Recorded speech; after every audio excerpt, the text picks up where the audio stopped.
everyone. You have been invited. Did we invite you? I don't know if we invited anybody, but you are witnessing or hearing the Cinema 9 podcast. Welcome in. It's Eric Bradshaw, Travis Roy, and Michael Govier coming at you live on YouTube. If you want to jump in the live chat, we'll do your comments when we can. And, of course, give us a 5-star rating if you use one of the podcast platforms that we prefer. Today's movie, the big focus, Does It Hold Up, will be called, well, it is called for all times, The Devil's Advocate, and will always be known by that, probably, from 1997. And we're going to talk about that about half hour into the show. Does it hold up or not? We can't wait to dive into this one. It'll be some fun moments in this show. I feel very confident in that. But first, we say hello, we greet, we connect, even though we just talked for like 10 minutes. So now we're pretending like we just got on the air and started talking to each other, Travis. Oh, hey, Mike. Nice to see you. Hey, dude. How you been? Very natural. Hey, I'm well. How are you? Eric, how's it going? Hey, fellas. Been a while. Hey, nice to see your faces. Oh my God, this is funny. This is very funny. By the way, I feel much better, so I'm happy to be doing the show again and feel normal and not have like, even though I still have like a sound like this a little bit, but you sound more like this thing was hey, I sound like me. It's me, guys. You again. How am I not myself? How am I not myself? I got to tell you. Whatever this thing was, man, that thing was brutal. I have not been this sick in decades, like literal decades. So whoever did that to me, not cool. Never not forget. Cool. It was somebody at the feast. I mean, I'm putting Eric in the rearview mirror now from 2002. This is the new story I'm going to tell for the next 20 years. I'll be like, you son of a bitch. Whoever got me this virus, not cool. But no worse for the wear. Travis, what's the latest in your world? We got anything exciting to talk about, or is life boring? I mean, I'm very excited about this weather. It's a dreary 55, very gray out. Yes. Trees are like half barren. I'm like, this is it. This is my time. Yes, this is wonderful. I'm very happy about this. So I've been in a good mood the last few days. A little warm. There was a couple warm days. I wasn't into that, but that is me talking about the weather. Yeah. What was Halloween like in your neighborhood last year? Did you do Halloween in your neighborhood last year? Oh, sure. I gave away so much candy that I eventually had to start giving away random shit around my house. Not like possessions, but like other food, that kind of stuff. So I definitely have a stockpile of candy ready to go. I mean, my hope this year is I've got more than enough so that I don't have to run out again and start giving away stuff. So, which is very soon. It's right around the corner. Monday, Halloween on a Monday. Not my favorite day for Halloween, but it spruces up on Monday, which can be dreary for some. So this is true. It's kind of fun in a way, right? I gave a Halloween lecture in my history classes today, like a history of Halloween kind of thing. So that was fun getting kind of. Give us a tidbit. Give us one tidbit. Maybe we don't know. Well, the jack-o'-lantern originated in Ireland well before the pumpkin made its way over that way. So it was originally in the turnip. So there's like, if you can find like even preserved old turnips that were turned into jack-o'-lanterns, and they're significantly scarier looking than pumpkin jack-o'-lantern. Yeah. No shit. Wow, that's cool. See, I didn't know that at all. That's a brand new tidbit for me. Before I get to Eric here, Travis, favorite Halloween candy? Dude, I love candy corn. I love candy corn. Wow. I love candy corn too. I know it's controversial for some ungodly reason. I mean, it's sugar. Who doesn't like sugar? But it's still sugar. Yeah. Mike's sugar mode is off, obviously, but. Oh yeah, right. Yeah, of course. If you could see that. But yes, I love candy corn, and I love those pumpkins too. That mix they make, those pumpkins are great as well. They taste just like the candy corn to me. Mix that with some peanuts, and you're in business, pal. Peanuts. Oh yeah. That's the secret trick. Throw all that in some peanuts, and you're a happy man, or at least I am. Eric Brancham, Halloween this Monday. Is the yard like totally Halloweened out or what? It looks like Universal Orlando Studios haunted mansion outside. And the damnable misery is it like 2 people came to my house last year, and like maybe like 1 before that. Like I live in like it fucking looks like Haddonfield. There's no kids. There's no kids that come to my house, and I'm all fucking ready. I'm on the porch with like my boombox like blasting like screams of pain and mercy, and like with a mask on, and nobody's there. I'm just sitting on my porch eating my own goddamn candy. Oh man, that's awful. That's actually not what I was expecting at all. Wow.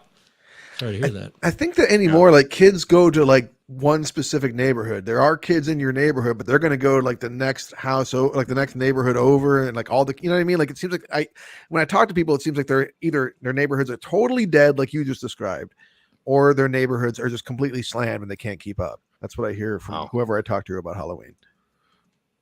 Make of that the Halloween gossip crew. Yeah, the Halloween gossipers. I talk Halloween with people. It's a thing I do. Hey, talking Halloween, folks. Favorite go-to Halloween candy, Eric Brancher. Milky Way Midnight. The fun size is my favorite. Least favorite, Charleston Chew. Remember Charleston Chew? Oh, tooth pullers. Tooth pullers. That's what those are. Yeah. Those are like those Chico sticks or whatever. Remember those like chickens? Dude. What the fuck those things were? Yeah. Biddle honey, also horrible. Oh yeah, the Biddle honey. Mary Jane. Throw it away same immediately. Thing. God. This is why dentists are in business. Those awful orange wrapper candies that have like no name on them. The orange and black ones, they taste like shit. They're just like horrible. Yeah. But also, I feel like where are you going to get those now? Like, are there people in our generation in the year 2022 buying like those mass amounts of just weird wax candy? I don't know. People are still poor, man. You might be surprised. I feel like that's cheap. That's a cheap way to go. And if you want to participate at all, sometimes you got to do what you got to do. That's better than not participating. I would rather get that than walk past a darkened house. So that's the slogan. Buy our candy. It's better than not participating. Halloween 2022. Yeah.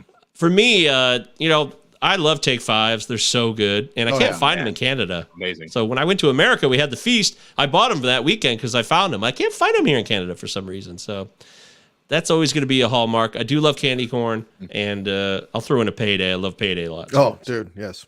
Now you're talking my language. See, we connect through candy. If you want to connect through candy, you can do that with us anytime by emailing the show. Candy Chat. Cinema9pod. Candy Chat. Cinema9pod@gmail.com.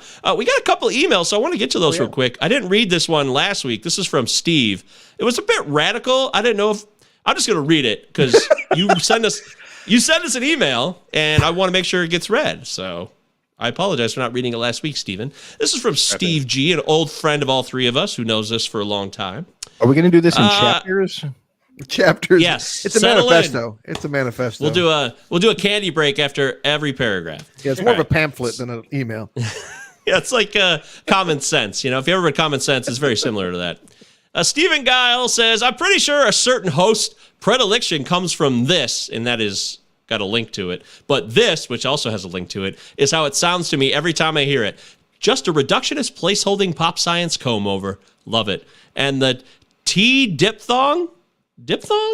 And all the hair choices are so bizarre. I can't believe Jared Diamond grew up in Boston because he looks and sounds like a Mennonite orphaned in some Boer game preserved during World War II. Holy shit. That's like some Dennis Miller level shit. Right? I know. That's exactly what I thought of the first time I read this email. That's exactly what I thought of. So I don't know if Steve will take that as a compliment or I would. It's very detailed. Well, I would. Dennis Miller until 2006. I love Dennis Miller. I did. I really did. I was a fan. Then he kind of lost me over the last 15 years. So. Back to book club. Back to book club. Govier texted me that you all reviewed Contact a while back. Here we go. Now we're talking movies. And I finally found the Cinema 9 RSS feed. My podcatcher is ancient, but it has all my feeds.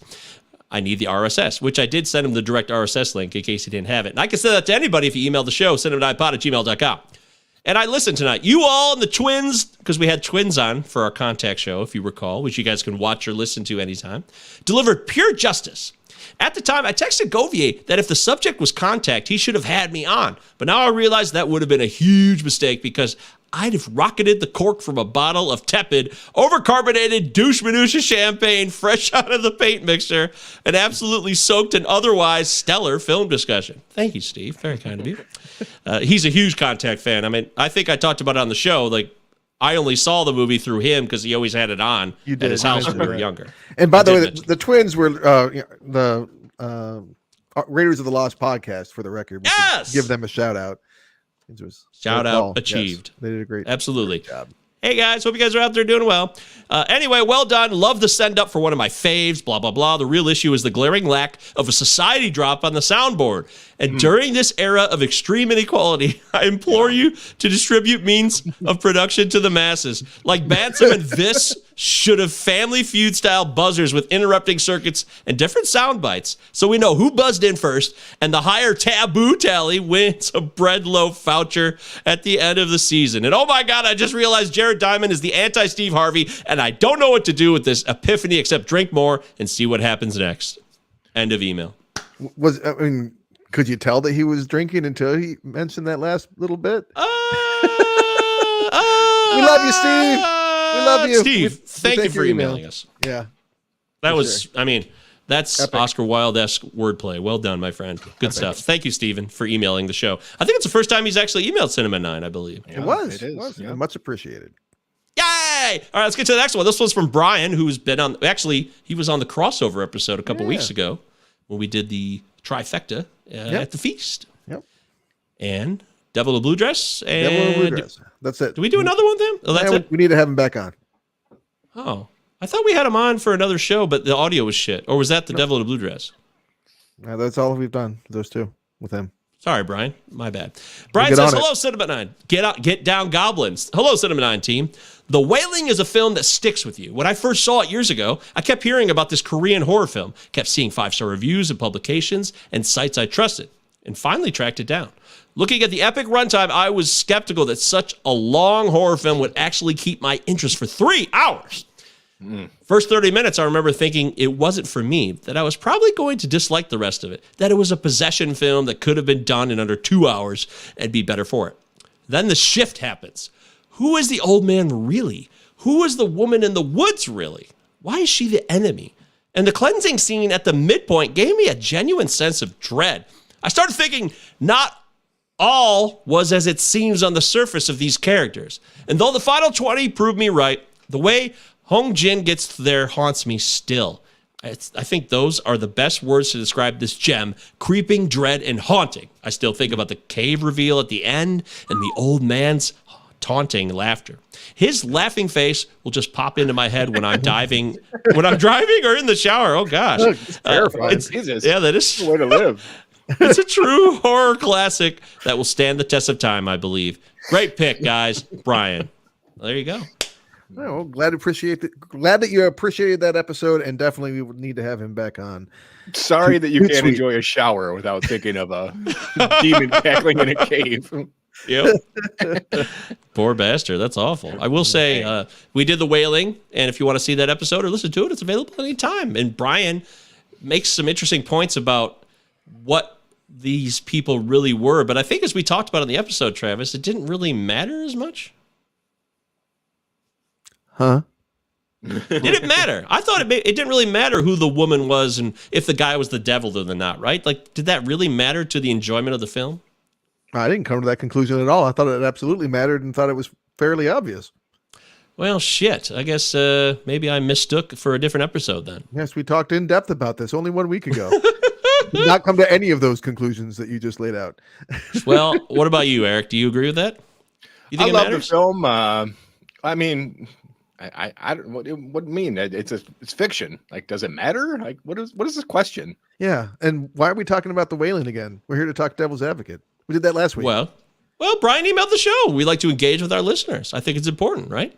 Well, sure. I think he's. Do you not want to engage with our listeners who take the time to email the show? Wow. I want to be engaged. I want to be engaged to Brian Madison. Marry me, Eric. Wow. I said, Eric, you can marry me too, Eric. That would be a catch. Is this going to be like the time Eric married a pork sandwich?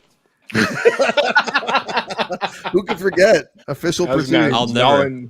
Null and void. It's over. I will. Oh, it's been voided. Okay, I didn't know the annulment. Turned out it was Casey Masterpiece, and I was promised Sweet Baby Ray's, and that was a deal breaker. I put it in the papers the next day. Yep. This is totally true, by the way, people. This is 100% a true story. Yeah, there was a ceremony and everything. Even the barbecue sauce bit. It's all true. That was a good time. Matt's here. Hey, Matt. Starburst all day. Starburst. Come on, left field. Sure. Yeah, the pink Starburst. Yeah. I like Starburst, but it's not a Halloween kind of candy because it's too bright and happy. I agree with Easter that. Candy. That makes sense to me for some reason. Yeah. Canada has fuzzy peaches, so you automatically win. Thank you, Mystery 3 Nut. Am I saying that right? Mystery 3 Nut? MST3K Nut. Welcome back. Shit! Good to have you again. Yeah, they're MST3K fan. You said it better than I did. Arthur Tornabine-Zala says, this is an all-time classic in caps. Hi, Art. Good to see you, brother. I miss you. Hope you're doing well.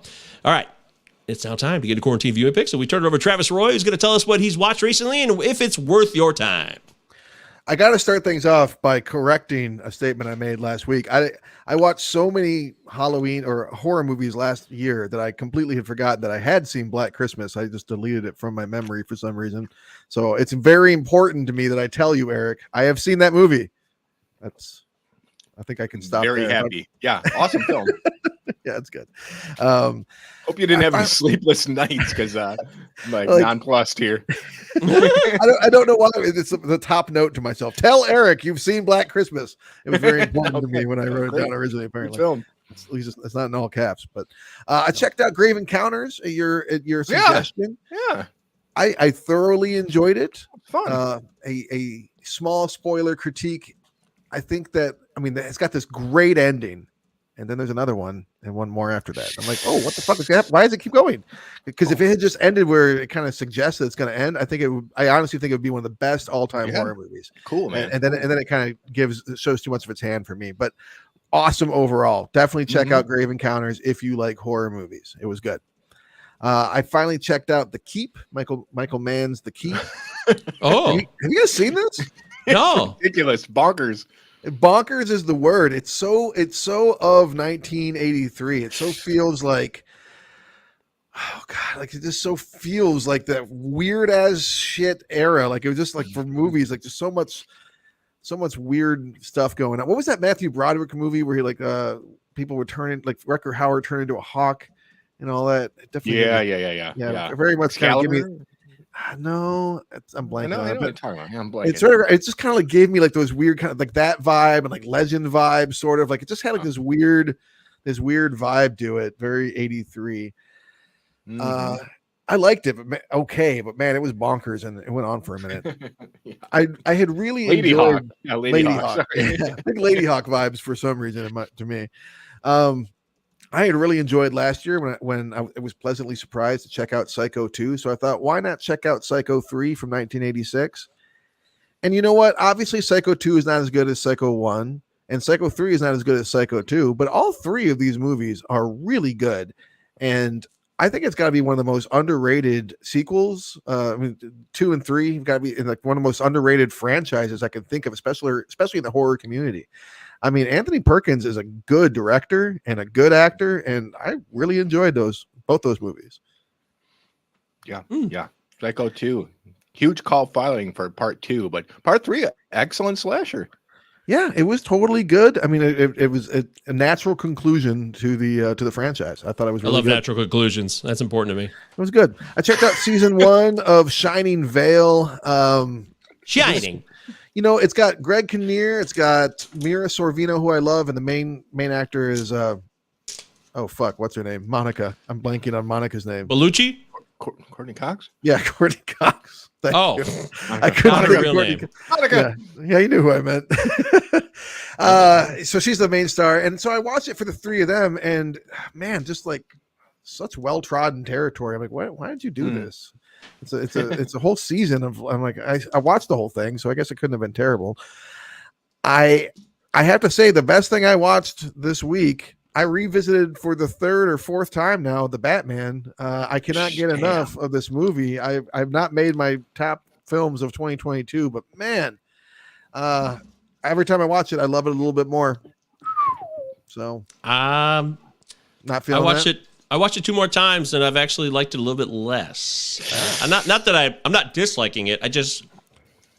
It hasn't had the intensity effect that increases with certain movies that I watch again and again. Mm-hmm. So we'll see. I'm not against it. I don't know. There's something about it that lost a little bit of its luster on the rewatchability for me, and I don't really have a good answer beyond that. I don't. Okay, well, you're allowed to feel your feelings. Yay! won't permit Thank that. you. Thank you.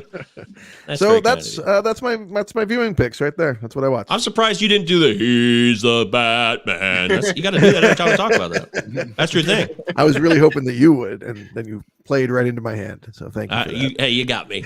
I may not love the movie as much as I did the first time I saw it in the theater, but that will always stick with me. I'm not sure I do either, but I feel like every time I watch it, I do get something a little different. Like last time I watched it, I was really focused on the Riddler, and this time when I watched it, I was really focused on the relationship between Catwoman and Batman. I really think that is the best on-screen romance between those two characters. I really do. I think it's played so beautifully. So I kind of feel, and it's also a movie that, I mean, it's 3 fucking hours long. I can play a game on my phone, or I can be utterly absorbed in it. And I kind of do both those things, you know, kind of like go in and out with that one. And I like that about that, actually. So I'm going to keep on watching the Batman over and over again. That's my story. I'm sticking to it. He'll keep watching the Batman. You know what? It's been a few months for me, so I'll go back and check it out soon. I'll give you an update. Eric Brandstrom, did you watch the Batman this week?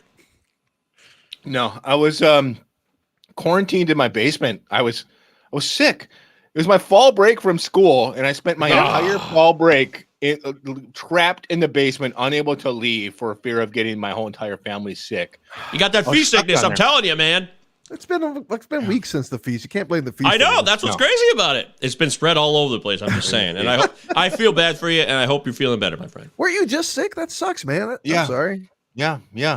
That's and it took out my entire fall break. But I watched a hell of a lot of goddamn movies. All right. Yay! Yeah, I mean, too many. I won't go through them all, but I'll hit you with a few. Studio 666. I hit play on the Foo Fighters horror comedy. I don't know what came over me, but I saw Dave Grohl's face, like looking scared on like the thumbnail. I'm like, fuck it. Like, how bad can it be? I was laughing my ass off. It's funny. Wow. It's funny. Yeah, it's funny. We like a solid first like 40 minutes, and then it's like, all right, guys, all right. But yeah, I recommend it. I think it's going to end up getting a small following because it's a lot of fun. Like Will Forte pops in there, and like Whitney Cummings, really funny. I dug the movie. What can I tell you? The Changeling 1980. I had to go back on Tubi, dude. I saw George C. Scott, and I'm like, I'm there right now. Clear my schedule. Or more, more precisely, like let's have this pillow be here instead of over there. Amazing. One of the best ghost stories like of the 20th century. Just so atmospheric, so character driven. Love it. It's so good, man. It's like it's quiet. Yeah. And not much happens, but like it's just so awesome. Love the Changeling. You'd seen it before, right? Yeah, it's been a hell of a long time. I feel like every time I watch it, I get more and more angry with George C. Scott's character. I'm like, figure it out. What are you doing? It's so obvious. Get on this shit. Figure it out. Figure it out. I'm less patient. Yeah, it's pretty obvious. It's pretty obvious. It's great though. I do love the movie. Amazing. Dude. I had enough of horror for a little bit and I needed a break. So I finally saw Parenthood. I've never seen Parenthood from 1989. Finally. I hit play. Finally. Yeah. I finally saw it. And man, I have kind of a lot of thoughts on this movie. Like on one hand, it's like it's Boomers the movie. Like that's all it is Boomers the movie. Like Boomers like telling lame jokes that like only Boomers would laugh at, and like all this emotional schmaltz and like horse shit. Yeah. So I'm sitting there like coughing and like making fun of it, being like, this is a classic. Fuck this movie. Then it starts to get me, and then I'm crying. So it got me. It got me. Jason Robards got me. Yeah. And that was it. I ended up really enjoying the movie. It's so audacious. Like this, who wrote this? Like it's so potent with like so many characters, so many stories through all these characters, and they all work. But it's like really turning up the manipulation lever up to 11. But sure, I dug the movie, man. I liked it. I'm so glad you watched it. I was going to bring it to the table real soon, actually. So I guess I blew it. It's all right. I'm glad you finally saw it, because for those of you that don't know, going back to the very beginning of this show, this is something I brought up a few times, that neither of these guys had seen Parenthood, or you couldn't give a fuck about it, right? I watched it when I was a kid and I hadn't seen it in a long time, but I rewatched it since we started the podcast. Oh, you did? Yeah. Oh. Any better? Well, maybe I should just keep that under my hat. Oh, sounds like it might come on the show at some point, huh? Secrets. At any rate, I'm glad Eric brought up that one key point. There is a ton of storylines going on, yet it all flows seamlessly. So that's a really hard thing to do a lot of times, and I'll give the movie credit for that. I'm glad you watched it, Eric. That's wonderful news. Definitely will, man. Great gift, Dad. Great gift, Dad. Then I made a huge mistake. I started fucking on my phone. I'm like, started thinking about the Beatles, and I'm like, oh fuck, oh god damn it, I'm not going to do it, and I did it. I watched it again. I watched Get Back again, and it knocked like 5 hours out of one of my 4 sick days. Incredible. That was that. I had a great time rewatching it for the third time. Oh, a third time? No shit. Jesus, amazing, man. Wow. Amazing. Yeah, let me wrap this up. Enough of this bullshit. I watched a movie from 1975 that I've heard about my entire life, but I never had any desire to see until I hit play. The Rocky Horror Picture Show. Have you ever seen this fucking movie? Yeah, of course. No, I've never actually watched it. I always hear about it, but I basically feel like I've seen it, but I've never actually sat down and watched it. How is this a movie? Like, what is this? What was that? You had to be there. Yeah, I mean, it's a stage show that they put on film, right? Yeah, it's very participatory. So if you're not watching it live in a theater with a bunch of fans, I don't know that it really is going to work as a movie. Huge in drama groups. When I was in drama in high school, I assume every other drama group in the country in high school, it's just like rite of passage. Everybody talks about it, and it's just something that's like a prerequisite if you're going to be into drama at all. Yeah. I mean, there was a party or two I went to that, like a friend took me to, and it's like, oh, I guess people here are dressed up like these characters and watching this and shouting at their TV. And I'm like, I'm just like in a house. I'm not at a movie theater. I'm just at someone's house, like a house party. I'm like, oh, okay, I guess this is what we're doing. And I watched the movie. Yeah, they're so passionate about it. They're diehards with that movie. The people who love Rocky Horror Picture Show, they're obsessed about it. It's like a lifestyle. Hang out with a lot of goth folk. The goth folk are into it. It turns out, at least in the '90s, they were. Yeah, yep. I liked it. Like, I actually really liked the first 35, 40 minutes. And then it just is people fucking around nonsense. But yeah, I like the music, Richard O'Brien's songs. I liked all the songs. And Tim Curry was making me laugh my ass off. I was always like, what is this? It's too perverse for me. I can't get into this. Too weird. But I was laughing my ass off. Anytime he said anything, I laughed out loud. So yeah, I did like it. I don't know, kind of want to see it again. It's bizarre. I prefer Phantom of the Paradise, but I dug it. That's it from me, man. I'm finally feeling great. I'm out of the basement and I'm ready to talk film. Yeah, that's what I just said. Phantom of the Paradise is amazing. Yeah. 2 years before, and it's twice as good in my opinion. Ooh, okay. Well, Eric, I'm glad you're feeling better. I'm glad I'm feeling better. And Travis, I'm glad you're feeling well right now. And you have keep it rolling. Let's keep it rolling. The good times roll. Let the good times roll.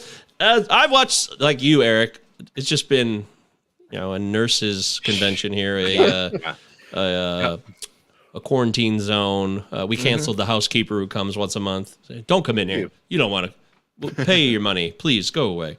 By the way, I don't pay a housekeeper. I don't have that kind of money. It's paid for by the people who actually own the house. So good. I just want people to know, as far as reputation being secure, I don't have a housekeeper. So I want that to be clear. We're going to get Luke talking about class here very soon. So. Luke, where are you? Luke, jump on the light jet right now. Let's get it going. Come on, man. Top 5 favorite moments in United States history related to class warfare. Go, Luke. Haymarket Square. Haymarket Square. So, yeah, I've been showing Leanne endless movies. There's no doubt. Me and Leanne have never watched this many movies together. We've blown away any record. We rarely ever do. It's something, I don't know. We just, she doesn't not like movies. She's not a movie nerd, but she's happy to watch something. That's the best part about Leanne, is that as a girlfriend, she's just down to watch anything except horror. That's what I was going to say. Even horror? Yeah. That's the best thing about her? Yeah, I pushed her. It's one of deal that's breaker. it. That's the number one thing in the world about my girlfriend, or anything else. Forget trust, forget like security and love, and understanding and empathy and compassion. Fuck all that shit. But I had a hard time. I didn't think I'd get the Devil's Advocate past her, but she watched it because it's not a horror movie, but there's some scary parts of it. So, anywho, I showed her a bunch of films, and I'll just mention quickly things like Cedar Rapids from 2011, which is a lot of fun with Ed Helms and good old John C. Reilly. And the dearly departed Anne Heche passed away this year, sadly. She's a fun time. Cedar Rapids is a classic, like, indie, borderline mumblecore movie in a way. It doesn't have the Duplass brothers in it, but feels like they could have done it.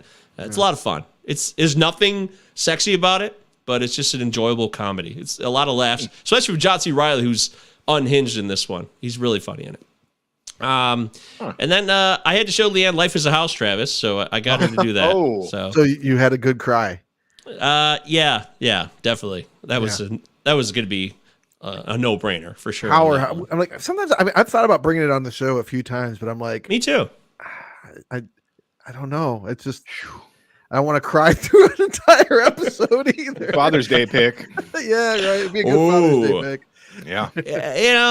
Yeah. Hayden Christensen has been shit on. Everybody knows the story with him in Star Wars and playing Darth Vader and who will become Darth Vader as Anakin Skywalker. But he does a real good job in that movie, and I want him to get the credit he deserves. In Life is a House, Hayden Christensen is the most... he's more annoying than fucking the kid in Sopranos, than AJ. He's actually more annoying than AJ. That's hard to do. So that's good acting, in my opinion. And Kevin Kline is just incredible. Superb.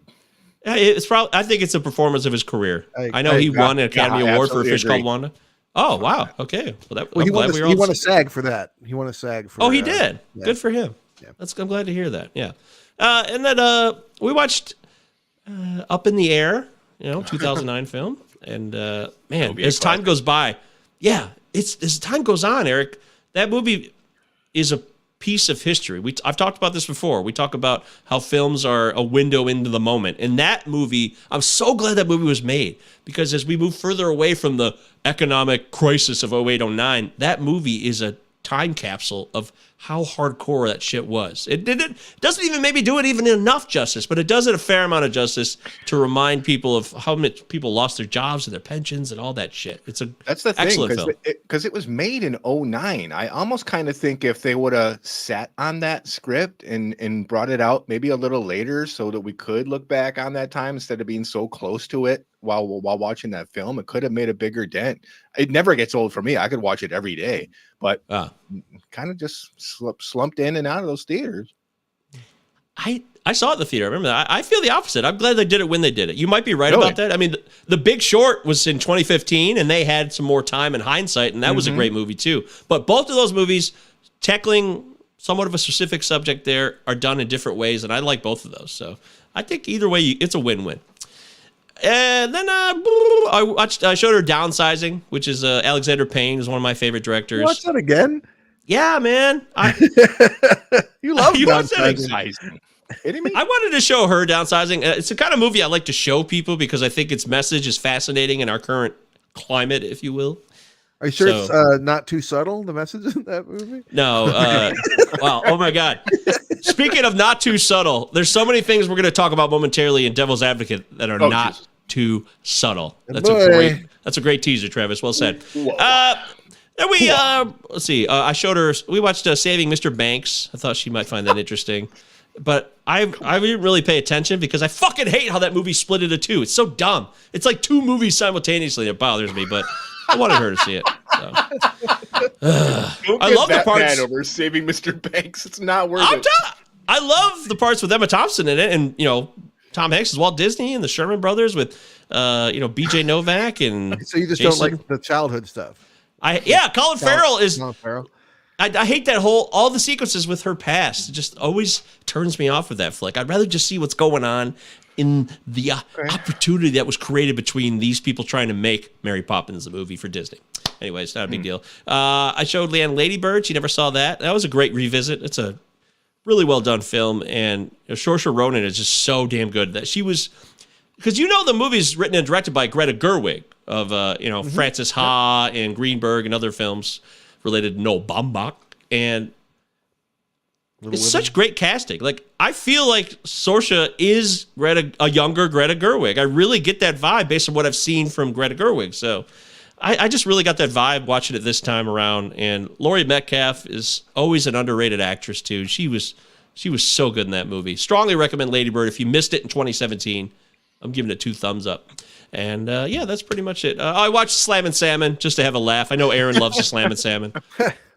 I'm always going to be a sucker for Broken Lizard comedies. Yeah. I always will. I felt like there's a part of me that feels like we could have been Broken Lizard if we really tried, like me and our friends. But I don't know why I feel that way. It's probably just ego and complete bullshit and ridiculous thoughts that flow through my mind. But well, also in our early 20s, you and I talked about starting a sketch comedy group, so it's not like it's completely off the radar. Like we did, we did talk about doing it. It did not happen, but we talked about moving to Oregon and everything. Yeah, we thought that would be the hot place to do comedy. I don't know why. That would have made sense. That would have made sense, though. I mean, Portland blew up over the last 20 years. It would have made sense in a way. I don't know. It's not crazy. Not crazy. So there you go. That's some stuff I watched. Still terrible. Oh yeah, I'll watch Club Dread, but it still sucks. It's the worst of all of them by far. I completely agree with that. I'm not including Puddle Cruiser, by the way. That doesn't count. So no, that one doesn't count. It does not count. All right, well, hey, there you go. There's our quarantine viewing picks. We do it every week. We share what we watch, and I'll recommend some things that you should watch or avoid. We do both ways. Now it's time to get into our main event. This bout is scheduled for one fall. It is time to dissect and analyze and find out if it holds up or not. 1997's The Devil's Advocate, starring Al Pacino, Keanu Reeves, Charlize Theron. You got a who's who in this movie. Connie Nielsen makes her big splash in Hollywood in this movie. Jeffrey Jones. You can't forget Eddie Barzoon. That is so. All those other names. Jeffrey Jones, right there with him. That's hilarious. Don't forget him. Yeah. Is there anything less realistic than Jeffrey Jones jogging? I'm not buying that at all. I think even in the movie, they're like he was running. That doesn't sound like him. You're right. They do mention that. That's true. So this is a classic. At least Travis, this is a classic for our friends, right? We watch this all the time. Sure. I don't know that it's just a classic for our friends. I think it's kind of become something of a classic. I mean, when we started this podcast, this is one of those movies that I always knew we would get to, because I couldn't imagine talking about movies that were beloved at one point and kind of set down that need to be picked up and looked at again. Like yes. This is definitely one of the ones that has always been on my mind. And so that's partly why I never chose it, because I knew it was going to happen eventually. One thing I want to clarify, I feel like it's not as remembered because we watched this movie in so many other ways and methods, but I feel like this was in the rotation at the dump with those dump movies we talk about, like Ravenous and Rounders. Like, it was a VHS copy of it there. It just wasn't. It wasn't as a rotation, but yeah, but I feel like it was there. I do feel like it was there. Anyways, we had somebody mention earlier that Art said, I had The Devil's Advocate on VHS and I watched it over and over after school and high school. Yep. That's probably true of a lot of us. Yeah, I mean, when we played Selection over at Jimmy's, it was either this or Unforgiven that would win every single time. Or Glengarry, that won a lot as well. That's funny. That's really funny. Oh, also, Patty's here. Pat says, Travis, I like the 10 Cloverfield Lane episode. Good stuff. Oh, thanks, Patrick. I don't know why Clover got.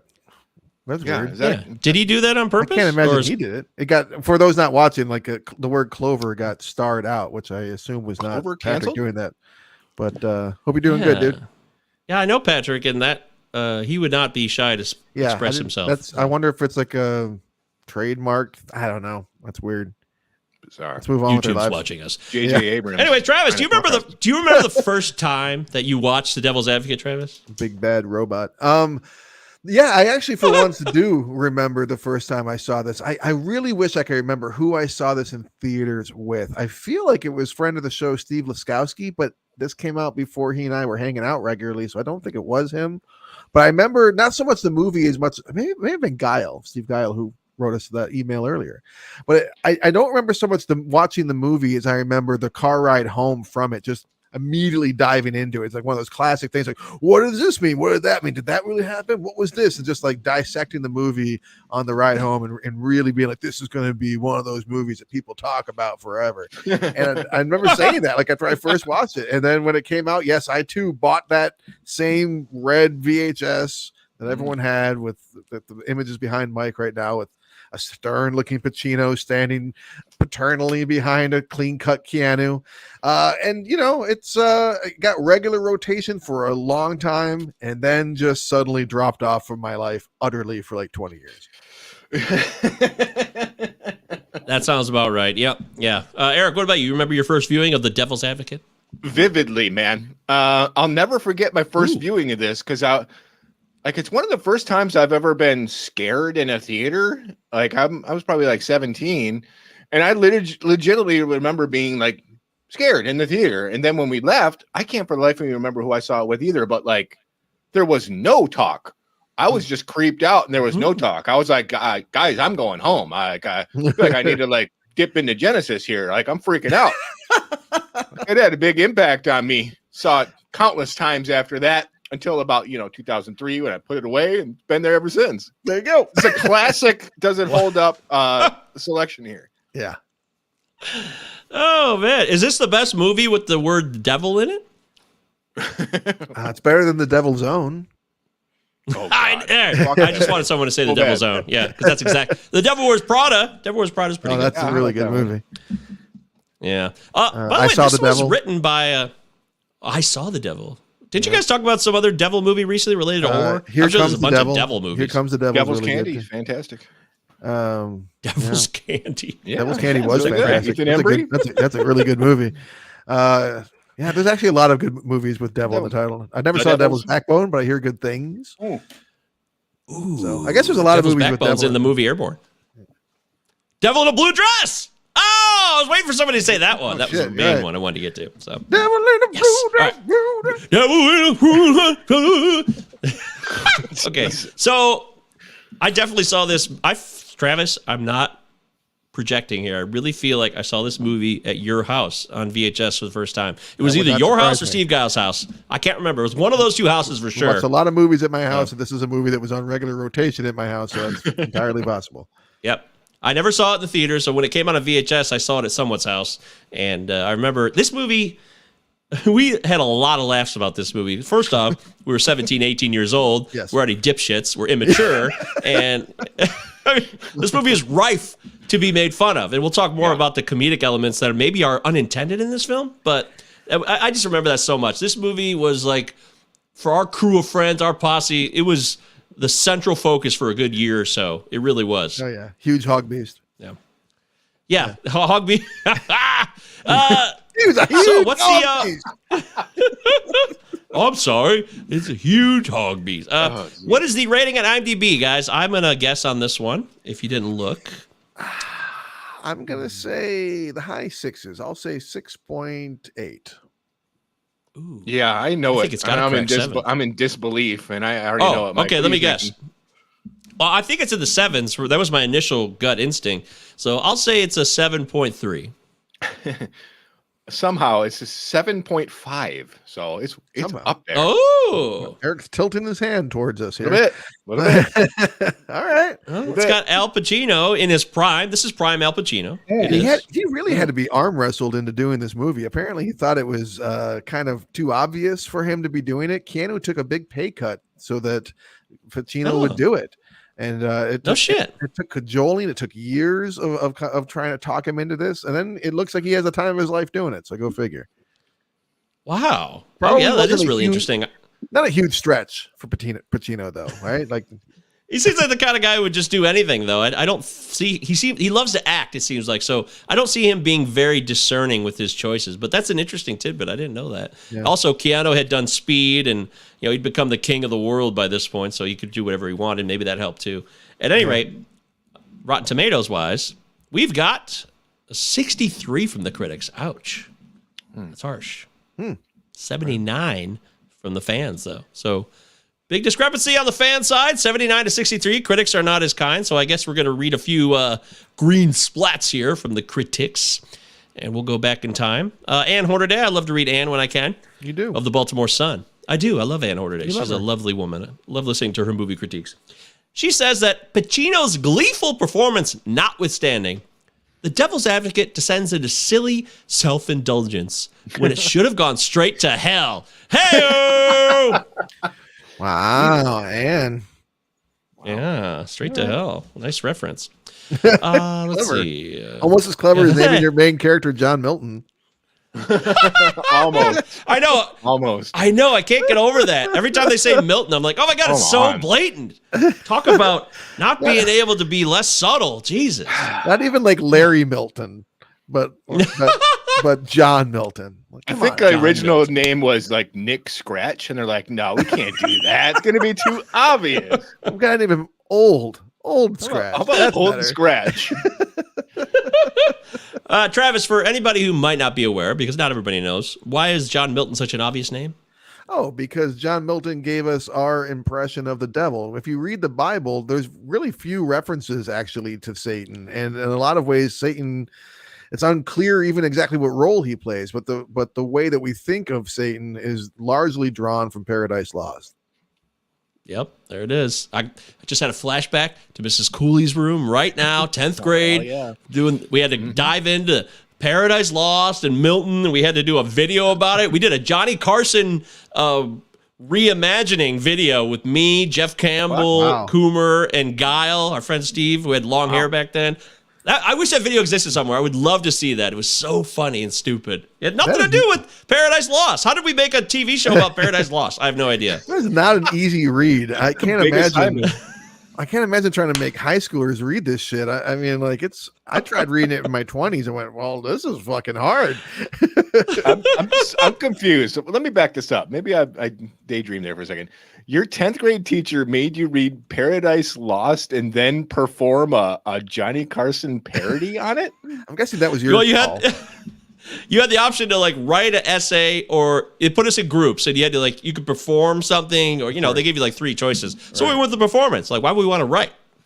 But I'm dying to know what it looked like. What were we saying? Like, you're supposed to talk about the key elements of Paradise Lost. So we're like, well, that Paradise Lost is weird, wild stuff, huh, Ed? And Ed was played by Coomer, and he'd just be like, he'd go cock. He yelled cock on tape. Somehow that got. I'm sure somebody yelled cock and balls. Yep. Somehow it got through. I don't know how that happened. Yeah.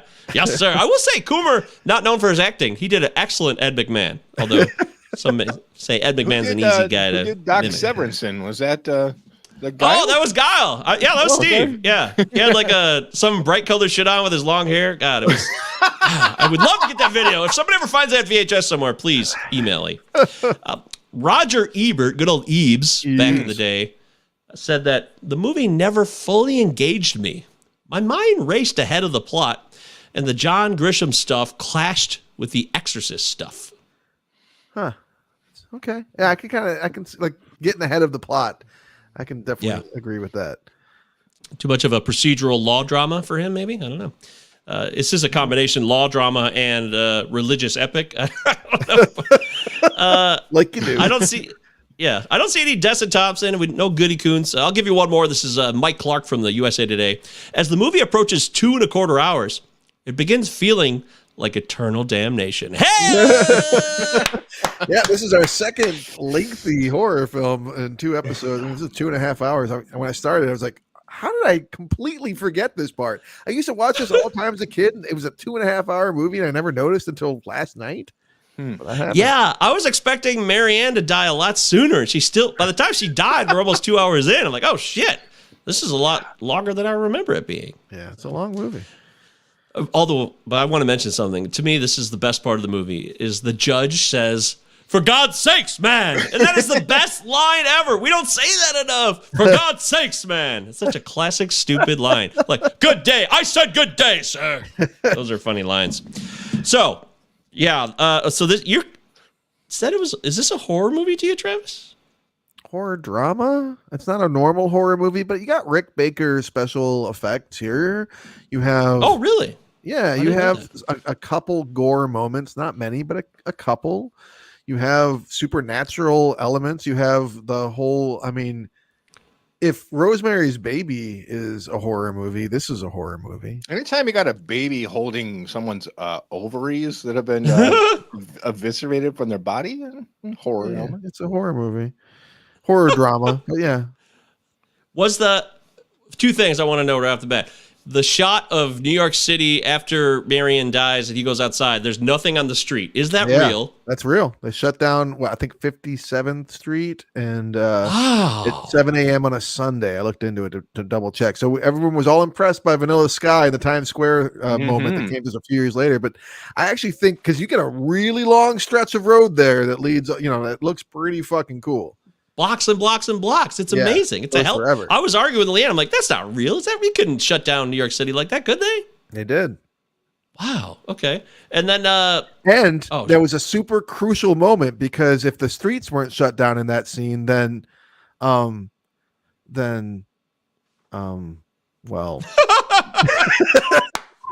You got me on that. That's good. That's very good, Travis. The other thing is the infinity pool. Is that real? You think that was a real building off the edge of a building in New York City? Is anyone buying that? So that's also real. It's not as it is. I forgot the tidbit, but that is real. The stage was not like where the actors were. They weren't as close to like that by any stretch of the imagination. But that is a real building. Dude, watching that scene, I'm trying to imagine myself walking out there. I would just throw myself to the ground and like cling to the concrete and scream. Like I would be freaking the fuck out. I could hardly watch that scene. No, you wouldn't be wearing the same shoes Milton was wearing? Those like high-heeled oh whatever my the fuck God. those things were? Oh not a good idea. That scene, I'm like, that scene could not end fast enough for me. That was the scariest scene in the movie. Are we negotiating? Always. Always. So this movie starts out with the law aspect. He's a lawyer and he has to win. And the whole point is he's representing a guy who I think this was way over the top, guys. This really bothered me in this viewing. The fact that he's starting to like rub his crotch. And this is the kind of subtlety I'm talking about. Like, even if he was a scumbag of the highest order, he wouldn't sit there as the defendant rubbing his crotch and his hand together like that right next to his lawyer in court while this girl was testifying that she'd been molested by him. That's just stupid. Who starts a fucking movie like this? You're going to throw us right into a child molestation case? And like, oh my God, like this is brutal. A child deposition. I'm imagining people with their popping popcorn settling in. Al Pacino fans. Your grandma loves The Godfather and the dude's rubbing his dick 2 minutes in. Oh yeah, but that's not subtle. Awful. Taylor Hackford directed this movie. Taylor Hackford is an excellent director.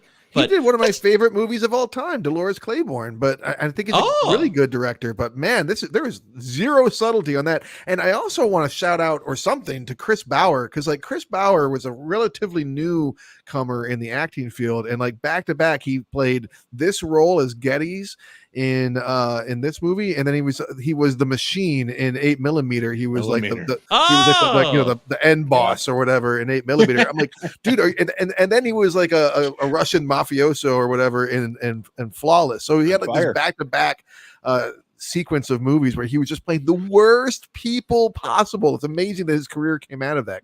I'm like, clearly he was like, I'll do it. I'll fucking do it. I'll play anything. Good for you, buddy. I'm glad it all worked out for him.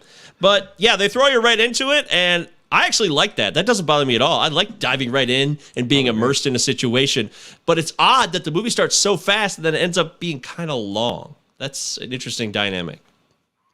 It does go long, but when she breaks, the little girl break. Like, I mean, here we are like 5 minutes into this movie, and I'm like getting all emotional already because like here's a child talking about why she convinced people to lie for her. I mean, and it's so like, oh man, like it's a lot. To me, it really was a lot to start a movie that way. It's a lot. This movie's fucking raw. This movie's hardcore. And it's also important because this is like from.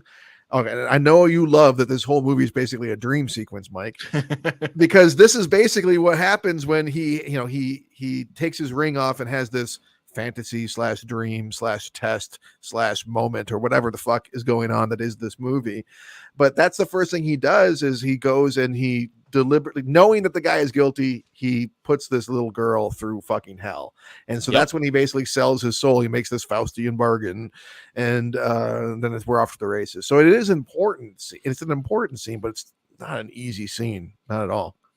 Yeah, that's fair. What this movie is so graphic in a way, though. It's sexually and in every way. It doesn't pull any punches, and I want to give the movie credit for that, because I think to make it seem like there's more at stake and this really is happening, this ethereal spiritual showdown between Beelzebub and God, and the fight for the title fight of the millennium's coming up, and all that stuff can be really out there and just seem absurd. But the way that they push you in this movie, I mean, there's the sexual scene that Keanu does with Connie Nielsen and Charlize Theron. I know they edited it that way. That's really hardcore, man. I found it like almost, even for me, I'm not a prude guy, I actually thought that scene was like, it was almost uncomfortable for me. Like, this is fucked up. This guy's going between fucking this girl he likes at work and his wife, and it's just, and they're cutting back and forth between both their nude bodies. It's fucking wild. It's a huge Warner Brothers release studio film too, and there's some really questionably horrific shit going on here. So it's a surprise for 97, man. This comes out now. It's PG-13. They're gonna heavily neuter it, and it's gonna be a completely different film. So ballsy, especially in my opinion, given the length of this movie and its frankly meandering nature when it comes to the plot. Like you said, like I sat down after the movie was over. I'm like, what was the path we took here again? Like, do we need all of this with the Weaver Commission and the shredding of documents? Do we need all of that? Do we need so much of the? I mean, I love Delroy Lindo, but do we need all of this goat massacre? Senator Alphonse D'Amato. Yeah. Do we need Senator Alphonse D'Amato? There is a lot of meat on this that needed to be chopped off. All this stuff with the neighbor's wife who just keeps on popping up in this fucking movie. I'm like, why is she like? What is this character's name even? And why is she in almost every scene? Dude, I did the same thing. I sat back and I'm like, this is funny. Oh, I finally get it. High-powered defense attorneys might have some similarities to evil. This whole the whole plot is so obvious. It's like the only real surprise for me is how much I really still enjoy Craig T. Nelson's performance and his character. Hey! Mostly because I always kind of forget, even though I've seen this a million times, I always kind of forget, like, well, did he do it or didn't he do it? Part of it's the way he kind of underplays everything, Craig T. Nelson. And another part is just, it's not so obvious like it is with this fucking temptation given to the lawyer. Is he going to do the right thing? And like, just the whole story for me is a little bit too on the nose.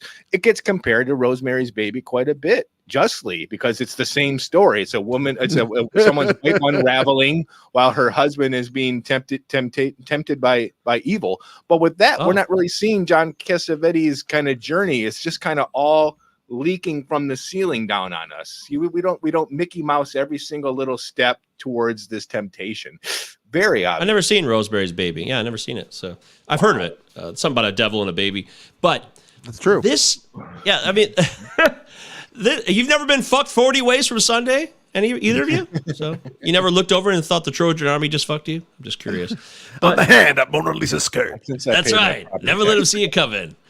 There's so many things to talk about in this movie, but the way this movie spends a lot of time in the courtroom, if you're talking about cutting things, Travis, maybe some of that needs to go, because actually what the guy said in one of those reviews earlier about this being, two different movies with you got the law, and then you've got this spiritual showdown, and then you've also got a husband and a wife having their trials and tribulations. They seem so connected. And one of my biggest pet peeves, and you guys know this, is character motivation.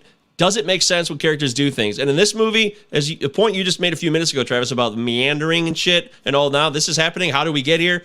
A lot of characters do things that don't make sense to what they originally were shown to be, just because it has to go that way, though, for the script. Like Kevin and Marianne, they're so in love and they're so connected. And they split up so quickly. Like, this divide happens fast. It takes one party. He won't even. He won't, and he doesn't apologize. It's all over after that. But I guess that we're supposed to be seeing that he's been, one party. One party is I'm on the couch territory already. This was not a guy sleeps on the couch couple. So I just think that's a little over the top or ridiculous in my view. But I mean, the fact that Craig T. Nelson's in this movie is awesome because I like seeing Craig T. Nelson on screen, Eric. I agree with you. I think he does a killer job in this role. Not, that's pun necessary. Oh. And he is really like he's like the ideal example of a big business asshole who would kill his family. I totally buy it, and I'm glad to see him in the movie. Well, you noticed where his home is, right? Did you recognize his apartment? It's fucking Trump's It's Trump's actual fucking living room that's shot in. And it's funny because Cullen is very obviously supposed to be playing Trump.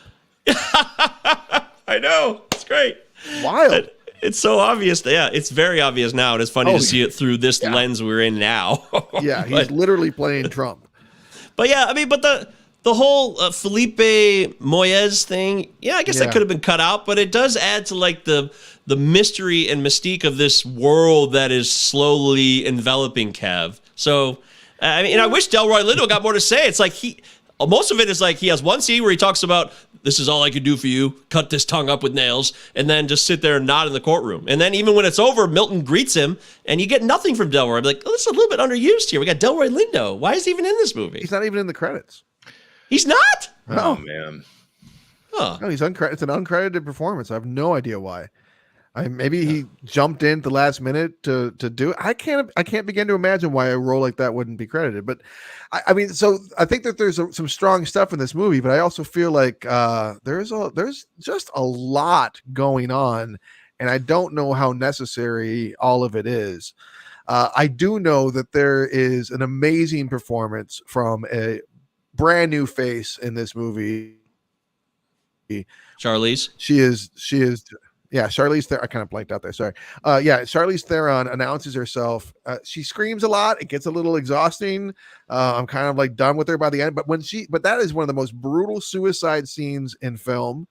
It's in her watching her break down, watching her go from like this vivacious, youthful, glowing person to this husk. She does an incredible job in it, like she always does. But I think it's because of her that we're getting such good work out of Keanu. I think this is actually, I think this might be one of the best, if not the best performances from Keanu Reeves in his career. I think he does some, I mean, he actually emotes a lot more in this movie. There's a lot more difference when he finds her, when he sees her, when he's trying to get in and she's killing herself. Yes. And he's like, she's on the ground and he's breaking apart. He's screaming like a wounded animal. Like there's no fucking ego there at all. And that's like the most extreme moment in the movie. But I think there's a lot of scenes in this movie where he's really raw and just is a lot more natural than a lot of the stuff that he's done. That even though I like him, I think that he's often middling at best. I think this is really good work from him. What about the accent? People like to make fun of the accent. Okay, so that is a bit of an issue. I'm not going back to Gainesville. Well, I'm not going back to Gainesville. I said that. Eric, accent, is it bad? Or I don't even know if it's that bad. I mean, he could just be some guy from northern Florida. It's off and on. He's such an anomaly because even like I watched him in Parenthood and I'm like, God, he's bad. But like he's so charming and he's so cute. And like in this, he's awful. But like he's charming and he's very watchable. This is one of his worst performances. I don't know what you guys are talking about. He's awful in this movie. His accent's ridiculous. He's got maybe one good scene for me when his mom is trying to talk to him about his father and he's like, you want to do this now? That's solid. But the rest for me is like, oh shucks, like I saw The Firm last night, so I'm just going to do what Tom Cruise did when they showed him all the cool new apartments he's going to be living in. Come on with this. Wow, I agree with Travis. I do. I think it's an incredible. I think he did a really, really good job, especially the scene you mentioned, like the anger and anguish on his face when she's dead in his arms. It's hardcore. I think we're both right. I think that there are some really strong moments from Keanu in this, and I think that you're right. There are some aw shucks, kind of like he's not really trying that hard here. I think his strongest stuff is when he's playing off of Charlize, which is why I said that. Makes a lot of sense. And I do think that the worst moment of the movie is when he's yelling, "I'm a lawyer. I'm a lawyer. I win. That's my job. That's what I do." It's like, no one's buying this. So yeah, I think he offers a bit of a mixed bag, but I also, as much as I've always liked him, I mean, Destination Wedding, I think he's great in that. I think he's good in the first Matrix, but there's a lot of stuff that he's done that I think is not good at all. Bram Stoker's Dracula? Bram Stoker's Dracula. Yeah, there's a Gold lot of standard stuff. I mean, I mean, like you said, he's charming and easy and fun to watch, which lucky for him, because that's mostly what's carrying him through much of his career. But I think there is some really strong moments in this. Yeah. Going back to Charlize, there we got a 20-year-old newcomer, like her first role. Yeah. And she comes out here and like does Mia Farrow justice, who did the same exact thing in Rosemary's Baby. And scene after scene of unraveling that definitely gets under your bones. I do like the way that character was written. And performed. It's fantastic. Yeah, and when she's being carted away to the insane asylum, and she's talking about how they drank down the blood money and all that stuff, it's just like she's a very convincing and tragic character. Well, this is a double debut for these women. Connie Nielsen too. It's both of their film debuts in America, so that's wild. Why do you laugh? I'm laughing because Connie Nielsen, like, this is what I do every time I see Connie Nielsen in a movie. Like, I'm like watching the movie and blah blah blah, and at some point I look at the cast and I go, "Oh, that was Connie Nielsen." I just, like, every single time I've ever seen her in anything, I never recognize her face. I never like can place her. She's just like this weirdly gray kind of like forgettable. I don't know what it is, and not in this. She's very like vivid in this, but like, okay, so the Wonder Woman movies. What else has she done? Gladiator was her big moment. Gladiator, okay. Yeah. Anything else? Yeah. She was in Nobody. She played his husband in Nobody. Oh, she was in Nobody. See, I watched that and loved it. I do not remember her at all in that. I don't remember her playing someone's husband. That sounds like a real twist of a role for her. But she's a beautiful woman. I don't know. I mean, acting wise, to me, there's no comparison. Even though it's a debut for Theron and Nielsen, Theron blows her out of the water. It's also it's an emotive role. I mean, when she gets up, she's naked in that church and she's got the cuts all over. I mean, Charlize Theron went all out for this, and clearly I fucking love her for it, man. She got more love for the Sight House Rules 2 years later, but this is an epic performance by her. I want to be in total agreement on that. But there's so much other shit to talk about this. So, what about the monsters that occasionally show up? These monster faces that pop up every once in a while. I've been waiting for this because when I saw it that first time, those were what scared me the most. For some weird reason. I'm thinking last night, I'm like, why was I so scared of those like cartoon monster faces? And I finally figured it out after long night of rumination.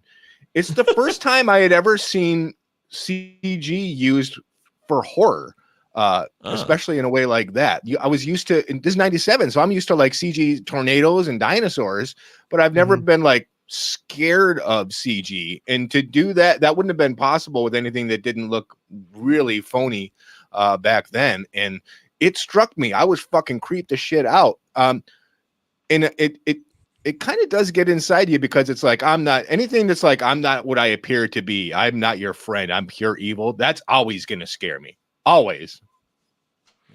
Yeah, these are really good points you're making about the contemporary nature of it being extra scary at the time, because you wouldn't see something like that ordinarily in like real time, like a face changing like that convincingly.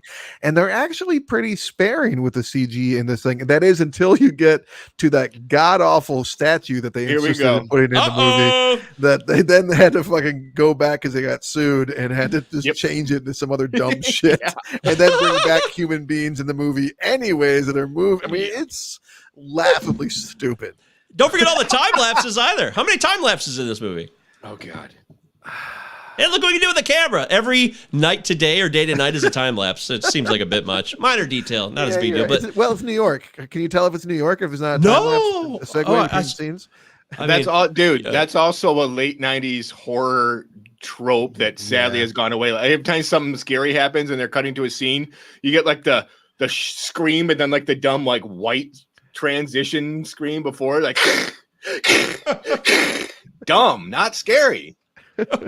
Yeah, that monster demon faces show up like 4 or 5 times. You see it with the wife and the hands like groping her body underneath the skin. I agree, Eric. I was more like freaked out by that and amazed when I first saw this movie. Sure. Now it doesn't look bad. It looks fine. It's not like it's like blatantly CGI, but you know the whole point goes to the bigger picture of this film with Like, what the fuck is going on? It doesn't matter. I mean, we know what it is, but does this bother either one of you? Like, it's an epic religious showdown for all the marbles for all time and eternity. It's also these demons, and he's the devil, and it keeps being alluded to again and again.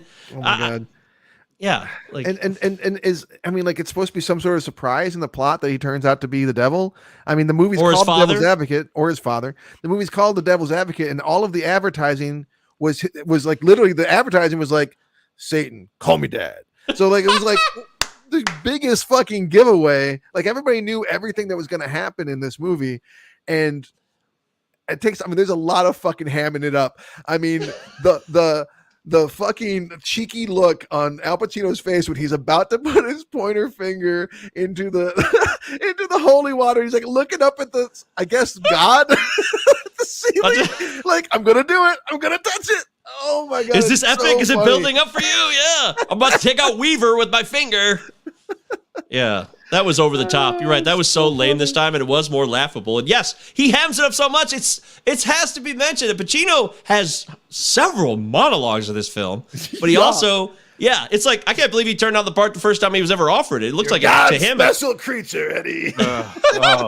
Yeah, that Barzoon monologue cutting back and forth while he's just blabbing away about, I don't know, the fucking digital age and fucking greasy, greedy hands. And then we're going back and forth with Barzoon and these possible demons who end up being homeless dudes, which is also cheesy. Thank you, Mike. By far, the most ridiculous part of the movie is Barzoon's getting attacked. It's shot like a fucking comedy. You've got Eddie Barzoon like, oh! And this is a known comic actor, so we're supposed to be I'm not giving you my watch. Him? Fuck you. Yeah. And like, I'm trying to imagine, like, it cuts to Keanu sitting on the couch, like he's been listening to this whole monologue, and he's nodding, like, oh, this is a conversation that people have. I'm like, what the fuck is he talking about? Like, he's been going on for 5 minutes straight, just ranting about something.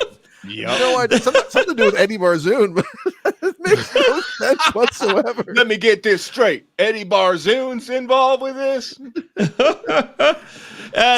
got that monologue is lame. The Barzoon monologue is so lame to me. But the ending showdown scene, which is something I look forward to because I just remembered it so well when I was younger. Yeah. It's still that whole sequence where he talks about things, touch but don't taste, all that stuff. There's a lot of great stuff about free will and some fascinating philosophical shit that I love. It's not so much the acting, because Pacino's going full ham, which is fine, because at this point he's the devil. We all know it. Kevin knows it. It's time to fuck the sister, so this Spawn, the Antichrist, can be created. But it's actually the words in between all the bullshit with the statues and the moving people on the wall. It's the words that I still really dug. I loved what he had to say. He's the devil, but he makes a lot of really great points. He's right. And he also is right about everything he says to Kevin about the choices that Kevin has made, that he abandoned his wife. Thank you for saying that. Yes. I mean, there's so much that like, one of the things I really liked about the movie, actually watching this time, that I'm not sure I ever appreciated before, is how much is like supposedly set in motion by the devil, but it seems like these are, it's free will is the central plot here, or the central theme. And so in a lot of ways, people keep on doing it to themselves. Like when Weaver gets hit by the car, he just bounds into the middle of the street. It probably has nothing to do with the fact that on the other side of town, the devil's putting his finger into some water, because he just strolls right out into the middle of the fucking street. Right before that, Kevin almost got hit by a taxi. I'm like watching the scene. I'm like, how did Keanu not get his toes run over by that taxi? They're both like, it's reckless. So, and that kind of stuff is happening throughout. So I really dug that about the speech, the monologue, because he's so right about a lot of what he's saying. I'm glad you said that. It's about self-awareness. The devil's not making it all happen. He said he's not a puppeteer. He doesn't pull all the strings. He sets a stage, and free will, supposedly, which we could debate about, which I won't, but people are making decisions, and Kevin abandoned everything because of his awful point that he makes about, I'm a lawyer, that's what I win, that's what I do. We got that whole bit from him. That's right. Definitely my favorite sin. But what he said, it's about culpability. It's about looking at yourself in the mirror, and it's, even though it gets like goofy and hammed up and it seems all epic, it's actually got really juicy quality tidbits within that monologue where he talks about people and how he nurtured man. I was there for man. God is a sadist, an absentee landlord. It's the goof of all. Yeah, it's the goof of all time. I swear. So I really dug that more than ever watching the movie now. That's what got me thinking on that drive home in 1997. I'm like, well, Christ, God offers all this stuff up, but says, well, don't have it because you're not allowed to. What a prick. Like, I was scratching my head that night. Yeah. And also I love that, like, it takes me right back to 12th grade speech. Me and Petrucci would just quote this scene over and over and over again. Yep. I had coffee with Macaulay half an hour ago. Wrong movie. I love like the cheekiness and like the in-joke quality that like him and Kyna Nielsen kind of have with each other. Like during that whole scene, she's like, God, will you shut up already? And he's like the look he gives her when Kevin mentions the Antichrist, like, oh God, he's going to get all like stoic on my ass. Like clearly this is what we're setting up. Are you in or out? It's very cool. And you know what I noticed this time that I never noticed before is as the devil is trying to convince Keanu to sleep with his wife or with his sister, which eventually Keanu does go over and hardcore make out with her, even though he knows that she's a sister. Yeah, she's fully nude. He's ready to go. Right. I'm watching the movie and all of a sudden there's like this sequence where Connie Nielsen's like taking out this big knife and like kind of making sure it's really sharp. I'm like, oh, there's other things planned for this ceremony beyond just the sex. It's nice, and actually for a movie that's amazingly unsubtle in a lot of ways, whatever happened, I don't think that Keanu was coming out of that room alive. Oh, I didn't think about it like that. I didn't know if they're like the baby would be born right away. I don't know if there's like a speed birth when you create the Antichrist in a uterus, or classic Antichrist speed birth. We all seen that happen before. Dude, talk about something happening right away. Did anyone notice that Colin was acquitted like minutes after like this testimony from the secretary? Yeah, that they would just all walk happen. Out. And it's like the OJ case in terms of size, but on the other hand, it didn't turn into one of those Class A New York style pig fucks. It cuts to all these reporters running to the phones, the pay phones, which is classic. And then he's just walking out, shaking hands and smiling. And meanwhile, Kev knows what he's done. And suddenly, I think it's kind of shitty script writing way because they decide to just like, it paces very slowly. If you think about the first hour and 40 minutes, it really is slow. It doesn't move quickly. A lot of watching her paint. Caribbean green. That's too. What did she say? It was too. Too institutional or something like that. Too institutional. Thank you. But the moment where Cullen and this Melissa Black showdown, where Kev realizes that she's lying when he's trying to, do the question and answer with her to prepare her to go to trial. Know if he's cut or not. Yeah. What? The fact that he can make these assumptions, I'll put that aside, but the script really picks up speed suddenly. It's like, okay, oh shit, now Cullen's not guilty, and now Marianne's going to kill herself in the next 5 minutes, and Mom's going to be there, and you get Cullen's dead, Marianne kills herself, dad reveal, all in like 6 minutes for a movie that was really paced quite differently prior to that, right? Yeah. And Marianne's falling apart, and he says to Milton, like, I got to speed through this, I got to get through this trial, this case, and then I can deal with Marianne. So like he gets Cullen off, and then he's all but sprinting out of the courthouse so he can like get back. Like, what has she been doing this whole time? Because it's got to have been like fucking weeks. And suddenly he's like sprinting to be close to her, and the time is short, my friend. No matter how fast that change. That's another radical change that bothers me. Yep. Yeah. This major trial would take months to even get the first paperwork like into the office. Honestly, it'd be like 2 years later before sentencing. It goes to your point earlier about the meandering, Travis. It's like Taylor Hackford and the editors all of a sudden were like, oh shit, look at all these plot lines we left untethered. Yeah. We got to tie all these loose ends up. So what color did they center on in that living room? Fuck, did we cover that? Yeah, it's like, oh shit, we got to type all these loose ends right now, and the movie's going on 2 hours. So suddenly let's wrap it all up, and then let's get to the big main event up there. Yeah. And Kev kills himself. I always bothered me how shitty it looked, even in 1998 or 97. It looked shitty behind him when he takes his life and he's slowly falling down with the blood pouring out of his head. Yeah. It looked bad then, it looks bad now, minor detail. But then it goes back to the beginning, and now he makes the right call, but Nope, because the devil still knows how to get in there. And I love that ending. I'm a big fan of that ending. I want to give them credit for that. The fact that I love it because he is there again in a different tact, even though Kev did the right thing and said, I'm not representing this guy and I might get disbarred. But then he gets suckered in again real quickly by the ego because they want to do a story in 60 minutes on Kevin. I dig that ending. I'm a fan of that. Vanity is my favorite sin. All right, so 2 points real quick. One, I agree that I like the way it turns out that, yeah, he's found another hook in. He's going to try and the celebrity angle instead. I don't like Al Pacino, like the guy turning into Al Pacino and then turning to the camera and being like, ain't I a stinker? I wasn't crazy about that. You didn't like the Roseanne season 6 opening credits morphing technology they used?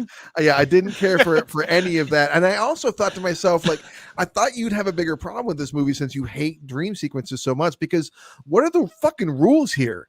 Like, so constantly, every moment of your life, you're actually living some sort of tangential alternate universe fantasy test thing, and then if you do succeed, then in the next breath or so, you got to go through it again. And so if he wins, if the devil wins, then doesn't that mean it's happening in this tangential thing that isn't really happening? It doesn't, like, it doesn't compute.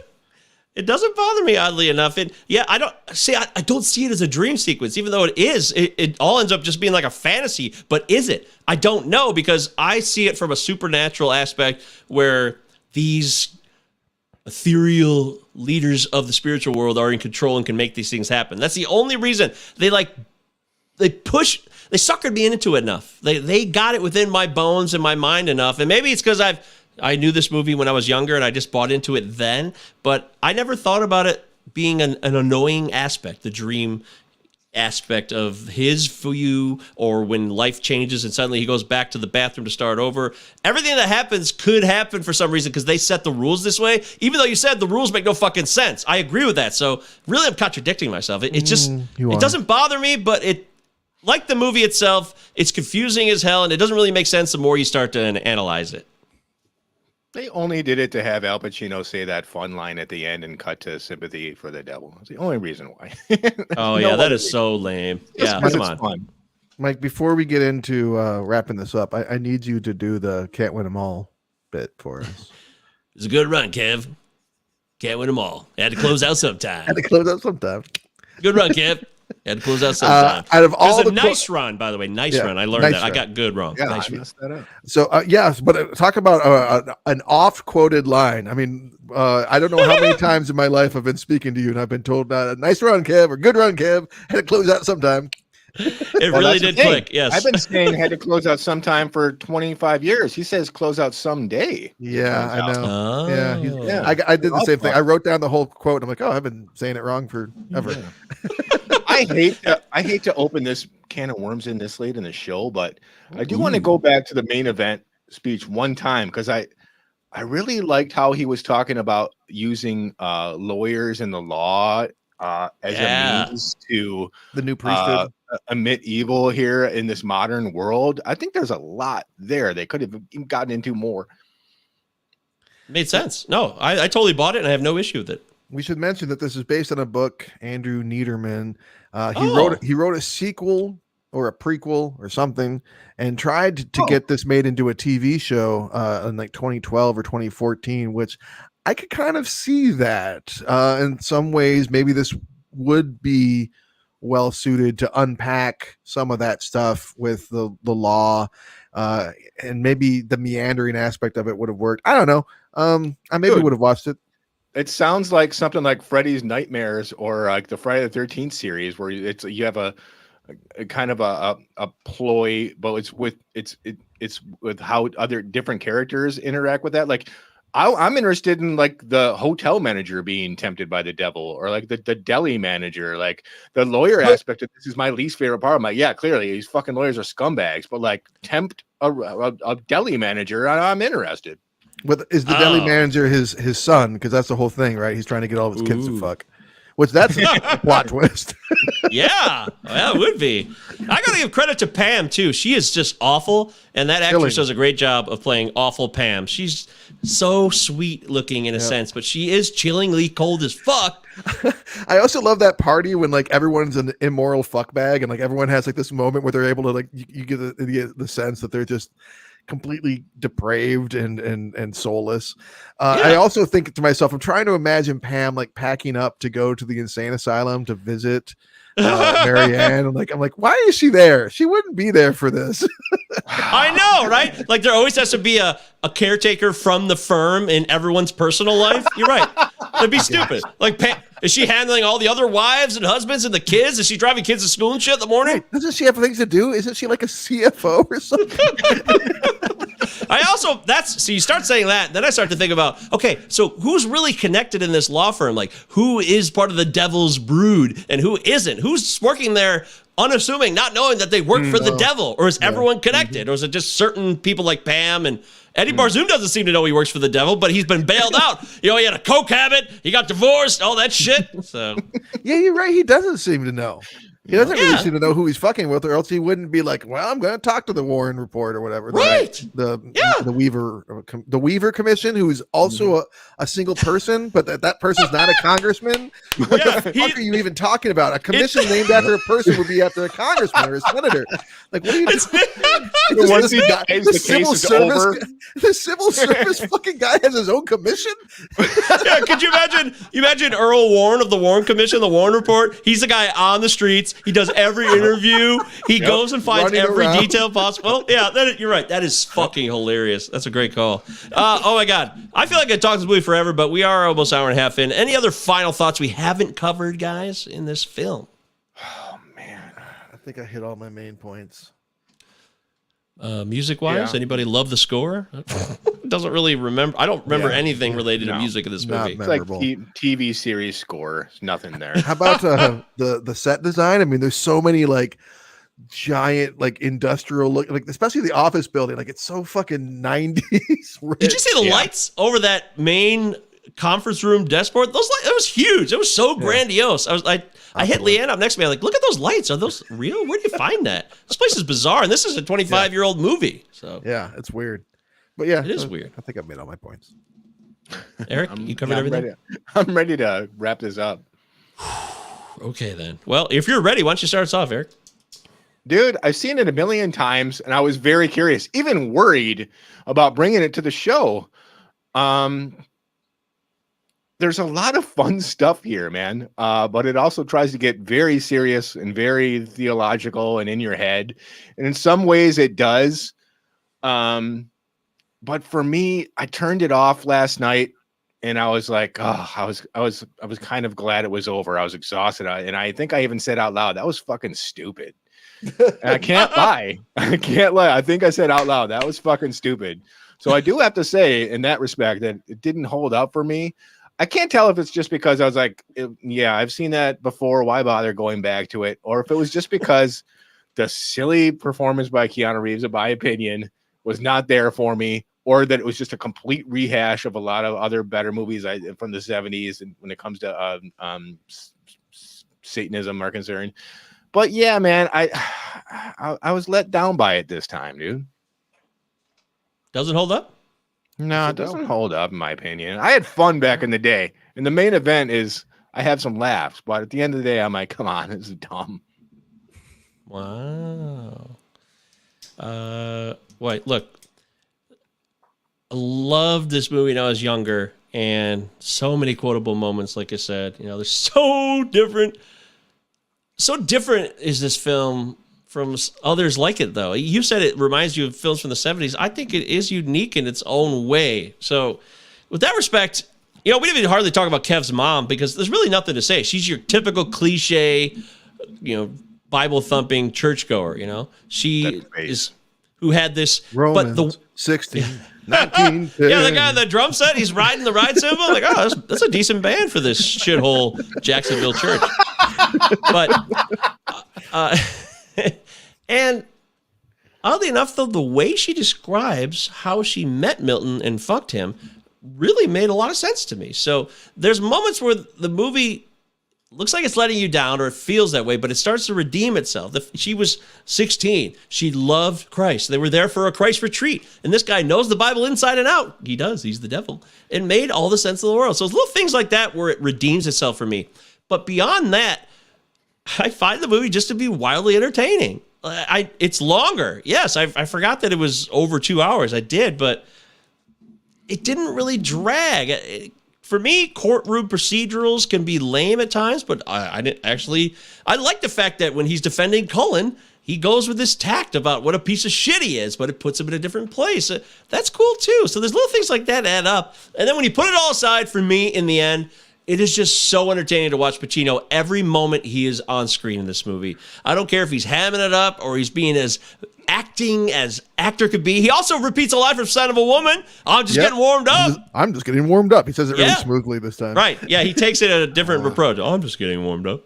So when someone's that good in the script, the dialogue is elite. Even if to me, the dialogue is outstanding in this movie. It's entertaining and interesting to me. The character motivations are suspect. I mentioned that. There are issues, but in the end, that final scene is rife with hours of conversation. You could spend a whole evening, grab a six-pack, grab a bottle of wine, and talk about everything that Milton talks about in his final epic monologue. It's really, really interesting to me, and maybe that's how I walk away in the end. Even if some of it dragged or didn't make sense, once the movie ends, I was like, wow, that was fascinating. And I think it holds up. I still think The Devil's Advocate holds up to this day. Wow. It's on me then. Yeah. Behind you is how it starts off with with Al meeting, or with the devil meeting him. And that's straight out of the Bible. Get thee behind me, Satan. The movie starts off where he's behind him. And then we watch him make himself ingratiate himself closer and closer to the devil. There's a lot of these kinds of kind of religious Easter eggs throughout the film, which make it kind of fun as a watch if you're familiar with that whole world. Yeah. I don't know that I feel like it didn't drag. There was a point in the movie where I kept pausing it and to take care of something else, and I pause it and be like, I got about an hour left. And I watch it for a while, then I pause it. I'm like, well, I got about an hour left. And I watch it for a while, and I pause it. I'm like, well, I got about an hour left. I'm like, what the fuck is happening here? How am I keep on having like an hour left of this movie? Is time not moving forward? But it's just such a lull around that point that I was just kind of getting bored, and I kept on pausing it for a while. I do think that I got 4 pages of notes here. And one of those pages alone is just that last conversation. I agree that there's so much there worth unpacking. I acknowledge the deeply flawed nature of Keanu's performance and, in fact, his career. But that said, I do think that this is really strong work from him. I think it's really strong work from Charlize Theron. And if you like Al Pacino at all, I mean, I think the reason why he kind of dug his heels in and not doing this is because like I said, I think it's too easy for him. It's right on the nose for him to be having these lines, to be the one saying them, to say them the way that he's saying them. It's almost predictable, but it's so perfect.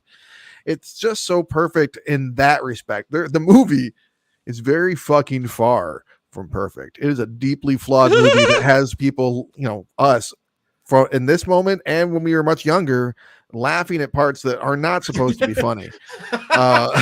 So that's kind of a problem. And it is too long. It is too long. I am going to say that I'm glad, Eric, that you said it didn't hold up, because I don't think it would make sense for this to be a clean sweep. But that said, I'm going to say that it holds up. Oh, Just enough. Just by a hair, folks. That was tight. Okay, Eric, you chose the movie. You got your end result, for better or for worse. Hope this was an entertaining episode for all of you, whether you watch us live on YouTube, which you could subscribe to the YouTube channel and give us a like if you're on the video. Just click the thumbs up button, or 5-star review. If you not know how Apple Podcast works or how Spotify works, I feel like you people do. I don't need to rehash this to you. If you've never reviewed the show, you can do it one time on Apple Podcasts. That'd be great. I know people would appreciate that, like myself. So people like me.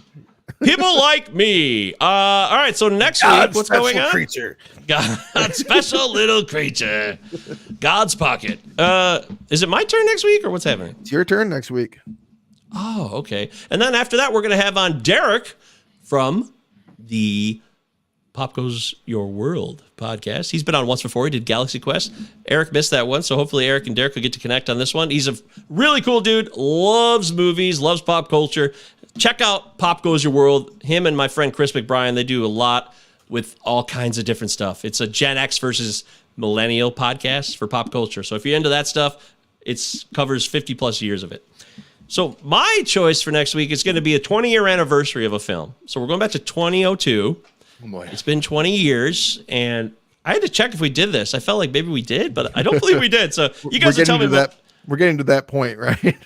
We actually are. Yeah, we got 132 episodes going strong here, so I have to start back and double check to make sure we haven't done this movie. But I don't believe we've done 2002's post 9/11 film, The 25th Hour. Yeah, yes. We have not. Yes. All right, here we go then. Yeah. We're gonna do The 25th Hour, Spike Lee joint, written by David Benioff, who wrote the book, which I didn't know at all. Now with post Game of Thrones and all that shit, this could be really interesting to see it and talk about that stuff. So I'm excited. I'm pumped. It's been on my short list since day one. I cannot wait. Oh, wow. Okay. Well, that's great. Hell yeah. Good. All right. So next week it's the 25th hour, and then the week after that we'll have Derek on for Pop Goes Your World, and we'll get his pick next week and share it with you. But I think that'll do it for this show. Travis Roy, Eric Brancher, Michael Govia, we had a great time. We hope you enjoyed the Devil's Advocate analysis. We'll catch you next time. It was a good run. It had to close out sometime, though. The final fig leaf. Wasn't the wine, Kevin. Wasn't the wine.